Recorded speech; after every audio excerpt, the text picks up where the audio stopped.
아무래도 의욕이 나지 않는군. 왠지 그만두고 싶어졌다. Hello and welcome everybody, and thank you for joining me to yet another Shadow Arena guide. My name is Wilkie, and we're going to be taking a look at Tagahl. So before we actually go over his skills and combos and everything, I want to talk a little bit about what his strengths and weaknesses are. So his very obvious strength, which I think a lot of people know, is that he's a powerhouse. He hits hard and not necessarily fast, but he only does a few hits and he chunks a lot of HP away, which is really good in the current situation of the game where there's heavy damage reduction stacking possible with multiple CCs chained together. Tagahl doesn't really have that issue, so his damage is very consistent, and since his combo doesn't have that many hits in it, usually it doesn't really matter how you string the combo together, you will almost always get maximum damage out of it. Alongside with that, he has 3 guard breaks on his abilities, so except for his third ability, Dragon Slash, all the other abilities have the guard break property, meaning you can break through enemy blocks and guards with it, alongside Wing Breaker being a grab, which you can use to counter super armor. So he has a very good kit in order to counterplay other heroes, because he can not only counter guards, but also grab you out of super armor. Last but not least, due to the fact that he has a defensive debuff, the Scale Ripper, which reduces DP by 15%, he excels, especially late game when scalings are there and when people have like 300-400 DP. The 15% debuff is actually very, very vital. Early on in the game, if people have no to little armor, it's not as effective. It still helps, and the move itself still also deals very good damage. But late game, this one's a real kicker. Downsides of him are obviously he's not the fastest of the cast. Like, he really is slowpoke. He's not immobile, he has decent mobility tools, but he's definitely not the fastest. Also, he is the biggest in size, so spotting him can be easier, especially in water, or if there is not a lot of trees or anything you can walk around, you can spot him fairly quickly. Last but not least, I think this is the biggest drawback for him. He has a very hard time creating openings against people. You can't just run down people if they know what they're doing. If you fight people that are not very experienced against Tagahl or are scared of his size and his damage he does, you usually have little to no trouble. But against experienced players, it's very hard to get a reliable opening in, because he doesn't have any protected engage that allows him to combo nicely and not really puts him into risk of getting punished. But I'll talk about this later. But generally, I think he's a very fun and nice character. He hits hard, he's nice and clean in that regard, and he doesn't have that many issues where a lot of skills tend to bug. Sometimes he's pretty much doomed like anybody else, but at least for me, I don't really have that many issues when playing him. So let's talk about a skill kit. The first one, Abdomen Kick, pretty much similar to anybody else. Has a knockdown to it, stiffness, super armor, very important, and also very good and clean. I don't think I really have to talk all that much about this here. Scale Ripper, this is, as I said, a key feature in his combos and his asset because of the DP debuff. Also deals pretty decent damage and has a fairly okay cooldown for the impact this skill has. Also has a knockback to it, so it can be used as a combo starter. As you can see, the enemy is knocked back and deals reasonable damage. Definitely a nice thing. It also takes some stamina, so keep this in mind, that when you want to use this, that you have to have stamina. Also, you can't really do it out of running, so you have to stand still for a sec in order to use this. Skull Crusher, his first real ability, has a guard break, so it's very good to punish people who just block or sit behind their defensive stance. You can cancel it with that. Main problem with this ability is you can't really follow up anything afterwards. So this pretty much always finishes the combo unless you pin someone against the wall. But I'll talk about wall splats or wall combos at the end section. Let's just talk about the skills. As I said, has the guard break ability, has a pretty decent range. I think round about here I can still hit this going in. So it can be used to gap close quite nicely and deal some damage. It deals pretty reasonable damage at late game, so definitely a good skill.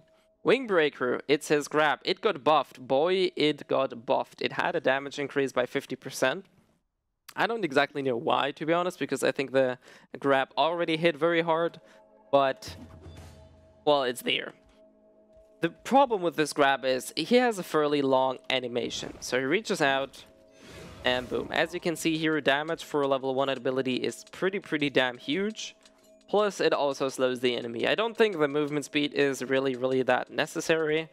The biggest thing, or the most important thing to understand about the grab is it's your most reliable combo starter, or it's not really a combo starter, but it's most reliable combo extender, plus you can redirect it. So for example, if I want to throw this Goyen at this Brazier here, let's move the Spectre out of the way.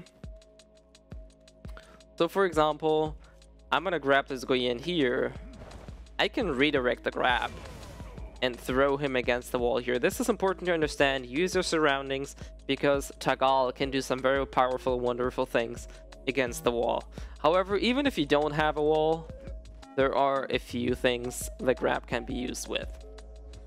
Third ability is Dragon Slash. Now boy, this is where a lot of people will probably differentiate the build or Tagahl compared to me. I'm not a fan of this ability, I'll tell you straight up. While it does have guard and a defense and sort of works as a counter, I'm not a fan of it. First of all, this skill has a massive animation lock. You can see that at the end he's just sitting there not being able to do anything. It deals alright damage, but it pretty much has the same issue for me than Skull Crusher.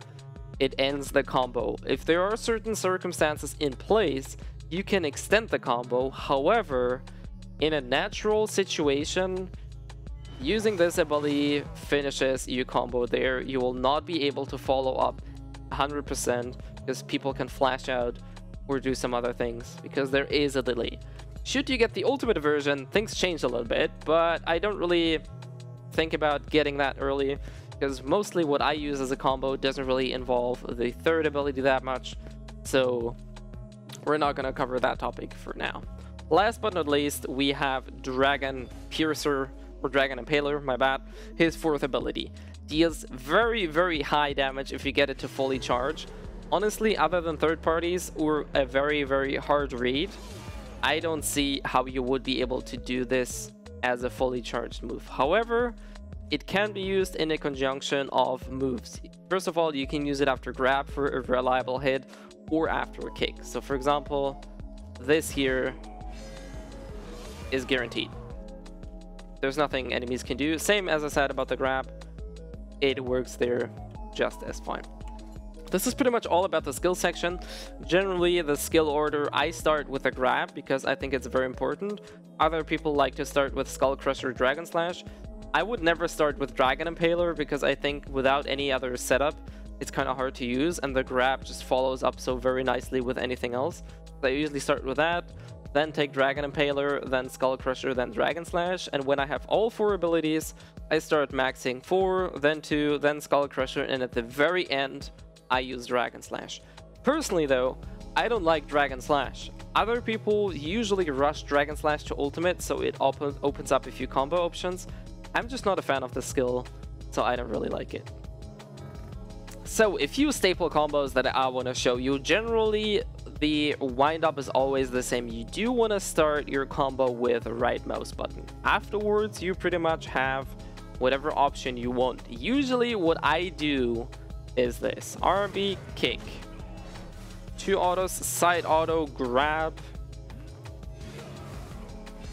and do Dragon Impaler. This is my go-to bread and butter combo that I'm using. As you can see, we almost killed this Goyen, and imagine we only have level 1 abilities, we don't really have any gear.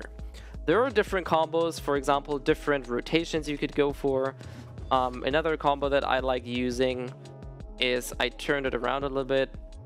You can do something like this. You can do right mouse button directly into grab, run forward, kick, side slash into 1. Also, other rotations would be, let's reduel here. Other options that I liked doing, the first one I showed you is pretty much what I always use, but what also works is right mouse button grab, run up to the enemy, boom, and do it that way. So there are multiple ways to combo certain abilities, and as you can see, all of these combos, I never really use 3 or 1, because for me, they are not reliable, and generally in my own playstyle, I value reliability and reproducibility, or kind of reproducibility is what I wanted to say, over anything fancy. Because anything that I cannot pull off reliably is useless to me. There's no point trying to do something if you cannot do it in a real fight because it either bugs out or there are other issues. I'm going to show you a different combo here, which I think will be nerfed at some point, but it still hasn't been touched on. So for now, this is still a viable option. So, as far as the key ingredient or the difference goes, it's the running jump. So for example, you can do stuff like this. Follow up with this, boom, extend even more, and voila, you have a 100-0 combo on Tagahl. You can also turn it around a little bit different. We kind of squeeze it in the bread and butter combo that I'm doing. For example, RMB, kick, do the follow-up moves, grab, and let's see if we actually get to hit it. Whips. We misaligned the camera. As you can see here, what I'm showing you is that this is not very reliable. And this kind of goes into the same thing that I meant earlier. Anything that isn't reliable, I don't like using. Because there's no point in using something that's unreliable and may or may not work in a fight. Boom. And we jumped over it. So these are the two things that can happen if you try to use the running jump. If you don't do the input correctly, you can jump over people, and camera misalignment can happen. So let's try one more time and see where it goes. If we can reproduce it. This looks good. And the result is pretty much the same. You can 100-0 if you squeeze in a running jump after grab. I just don't think it's reliable, and personally I thought it would get nerfed, but it still is in the game. So as I said, if you're good enough at Tagahl, you can squeeze in a running jump after grab. Technically, there's more variations than this, but honestly, there's no point stringing in endless combos on Tagahl, because he's the last hero where you need to do this. Work on the short burst combos, work on getting them clean in. For example, if you get this one down right, you can almost always kill pretty much everybody if you have the right gear. So I wouldn't really worry about anything fancy unless you really want to flex on people, or if you just want to, I don't know, up your game and be super flexible. So last section is gonna be the wall splat or wall combo I want to talk about. So I'm gonna leave out the RMB to not completely destroy my dummy here. And as again, this is just an example of how things could be looking. So for example, you grab and push them into the wall. Now, the one is a guaranteed follow-up. You can do side LMB, kick, other stuff, things like that. Generally, the wall allows you to guarantee a follow-up with either 1 or 3. Generally, though, if I really don't have the firepower to kill people, right? What? I'll play. Okay, we canceled the duel. Big oofs. If I really don't have the firepower to kill people, I generally try to do a shorter burst combo. However, if I see that there is a wall, a tree, anything really nearby, just go for it. As I said, this is not flashable. They can't react to that. Side, into kick, you can do RMB, into multiple other things. So walls are definitely helpful, but I don't really think you need them. I have a few Twitch clips where I actually pulled off a wall combo. Most of the time, 2 into 4 usually is enough. But that's just to show you what technically is possible. Depending on your cooldowns, your stamina, everything, it always is a different kind of scenario. But generally, if I have a wall, I guess my wall bread and butter combo would be something like this. We grab, follow up with this, follow up with this, side into 3. This would probably be my bread and butter wall combo if the enemy severely outgears me, has like Goddess Blessing and Ancient Relic Shrine. Usually, I don't see this happening though. Anyways, this pretty much sums it up for my Tagahl guide. As I said, this is how I play Tagahl. A lot of people prefer leveling up the third ability for the ultimate early on. I don't do that, and I still think that I'll do reasonably fine with it. But herein lies the difference. Everybody has a different playstyle, and everybody plays heroes differently. So that's it for my Tagahl guide. Hopefully this was helpful for some of you who are still playing Tagahl. As far as the rest goes, as usual, anything that is unclear, you want to know, anything I haven't touched on, throw it down in the comments or shoot me a message on any of your social media. Likewise, catch me on stream. I'm usually streaming every Monday and a second day per week. That one isn't really set in stone yet. As far as the rest goes, thanks everybody for watching this, and I will see you guys next time, either in game or in stream or wherever else I will catch you. So have a good one, and see ya.